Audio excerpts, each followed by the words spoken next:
Hi, I'm Christine, and I'm here to answer questions that you've brought up with me. Today's question is, how can I make my voice more resonant? So let's talk about what resonance is. Resonance is just a fancy word for buzz, or the feeling of buzz of your voice. Your voice starts from your airflow. Your airflow moves up from your lungs and it tickles your vocal folds. That causes your vocal folds to vibrate, which creates those sound waves. So that turns the air into sound waves, which then moves up into the spaces of your throat, your mouth, your nose, and reverberate within those spaces. Reverberate is a fancy word for bounces around. The sound waves bounce around within those spaces, and that's what creates the buzz of your voice. Other parts of your body can vibrate in sympathy with those vibrations. So your chest, your back, your head, anywhere really in your body, you can start to feel more of a sense of buzz. So if we go back to this question, how can I make my voice more resonant? It's really about a feeling. It's about a feeling of the sense of buzz in your voice. And there are absolutely ways that you can increase the feeling of buzz in your voice. There are many, many different methodologies that approach that topic in many, many different ways. So I'm not going to cover everything in this video, but I'm going to give you 3 tips that can help you think about a process for approaching resonance so that when you go out to do voice work, you can find things that can help you with this process. So the first tip for having a more resonant voice might not seem like it has anything to do with voice work, but it is crucial. And that is having a released, relaxed body. Right? Your voice is made in your body. So if your body is tense, your voice is going to be tense. And tension kills the vibratory buzz of your voice. So anything that you can do to help you have more of a sense of release in the body. That can include even things that aren't voice work. That can include an exercise that helps you feel released and relaxed, like yoga or aerobic exercise, maybe swimming, maybe running. But also there are types of voice work that have a lot of physical release work in them. So I'm a certified Fitzmaurice voice work teacher, so I'm a big fan of the Fitzmaurice voice work destructuring sequence, which is a sequence of yoga-like postures that help you really release any extraneous tension in the body. If that's something you're interested in, you can find out more about that on the Fitzmaurice Voice Work Institute website, which I believe is fitzmauriceinstitute.org. But there are tons of other approaches. That just happens to be one of them. It's really anything that helps you release your body of any kind of extraneous tension that you don't need. Because a released body helps with the second step here, which is an ability to breathe deeply. So a lot of people find that the resonance of their voice tends to decrease or get tight or strained, and they're not sure why.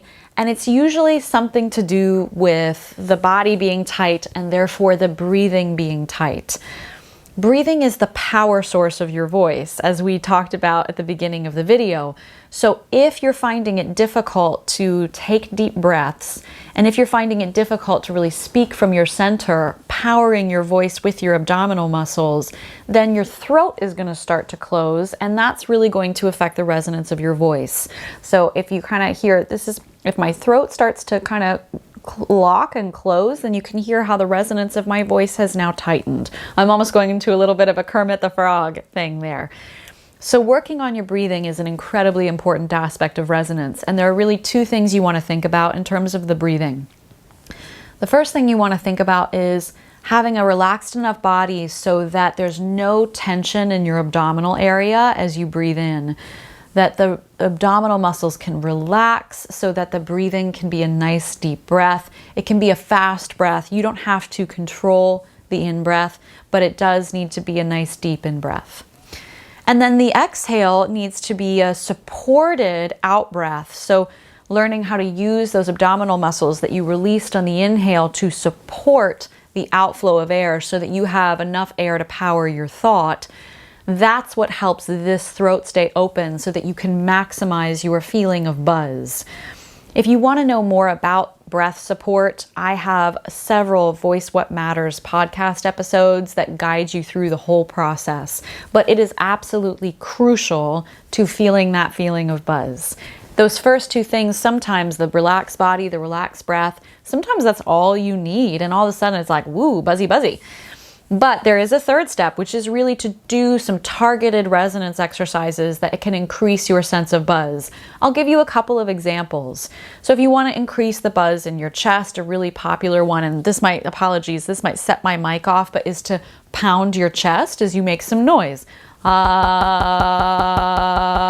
Right? So you can already hear how even as I pound my chest, you can actually hear my bones vibrating, and then you can hear the kind of that wakes up my resonance in my chest. A really nice way of increasing the oral resonance is to chew on a hum. Really thinking about bringing the vibration forward onto your lips. So you're feeling it not only in your mouth, but onto your lips as well as you make that hum. That's also really useful for something called forward placement. And you can open up from that hum into an ooh, really feeling that buzz inside your mouth. That's a Barbara Houseman exercise, this ooh sound. And there's also something from Lesac voice work, which is called the Y buzz, that you can look more into, which is when you really target your sound onto that gum ridge behind your top teeth, using an E sound, which is kind of like an E, but with your lip corners forward. E. And you really target that sound onto that gum ridge behind your top teeth, and you can hear how that just helps bring the sound forward. Really useful for building this oral resonance. Oral resonance is incredibly important for blending your upper resonances and your lower resonances together. And then we can come up into bringing in your nasal resonance, so really massaging your sinuses area on a hum or on an he. Really just wakes up that brightness of the tone. And then, bringing up into feeling your head to wake up your head resonance. On that, you could use an A, you can even give it a rub or an I or an E, or any of those sounds. All we're really doing is just helping to wake up these different areas of resonance so that you can feel them more easily, and also so that you can play with moving your voice around. If you're an actor, this is super useful for when you're finding your character's voice. Not that you need to put a mask on your character or give your character a specific voice, but you might be playing with somebody who's younger than you, so you might want to play with bringing those resonances of your head and your mask more to the table to bring that lighter sound. You might be playing a really grounded character, so you might want to make sure you really have a lot of access to your chest resonance and your oral resonance. I'm not changing my pitch, right? I'm just playing around with where I'm feeling my buzz, and that's me really fine-tuning my instrument. So that's a really excellent question, especially for those of you who are performers. But also resonance is just energy for free, right? So it helps you with things like carrying power. But it can only happen if your body is released and your breath is supportive and released. Those are the foundations. So I hope that gives you some things to play with, and I hope that gives you a framework really for how to look at making your voice more resonant. It's about that feeling of buzz. How can you cultivate that feeling of buzz? Thank you for the question. Let me know how it goes. Keep the questions coming, and I'll see you next time.